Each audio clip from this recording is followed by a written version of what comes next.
ఇస్తున్నారని చెప్పి ఏమాత్రం లేట్ చేయకుండా రెడీ అయిపోయి అయితే మేము ఫాస్ట్గా టికెట్ కౌంటర్ దగ్గరికి అయితే వెళ్ళిపోయాం. అక్కడ ఒక్కరికి 800 రూపాయలు అయితే తీసుకుంటున్నారు టికెట్కి. మేము 5గురు ఉన్నాం కాబట్టి 4000 రూపాయలు అయితే కట్టి టికెట్స్ అయితే తీసుకున్నాం. ఇప్పుడైతే అక్కడ 5+1 ఆఫర్ నడుస్తుంది. ఎవరైనా కావాలనుకుంటే వెంటనే వెళ్ళిపోండి. ఎన్ని రోజులు ఉంటుందో తెలియదు. టికెట్స్ తీసుకున్న వెంటనే ఫాస్ట్గా అయితే లోపలికి అయితే ఎంటర్ అయితే అయిపోయాం.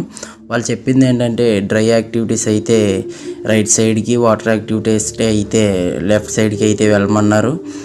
అయితే ఫస్ట్ అయితే డ్రై యాక్టివిటీస్ అయితే పార్టిసిపేట్ చేయాలంట మనం. డ్రై యాక్టివిటీస్ మార్నింగ్ 11 నుంచి ఈవినింగ్ 6 వరకు అయితే ఉంటాయంట. కాబట్టి డ్రై యాక్టివిటీస్కి అయితే మేము వెళ్ళిపోయాం. 1 నుంచి 6 వరకు అయితే వాటర్ యాక్టివిటీస్ స్టార్ట్ అవుతాయని అయితే వాళ్ళు చెప్పారు. 1 నుంచి అయితే మేము వాటర్ యాక్టివిటీస్ ఎక్స్పీరియన్స్ అయితే చేసాం. ఇప్పుడు దాకా ఏమేమి చూసామో అన్నీ చూసేయండి.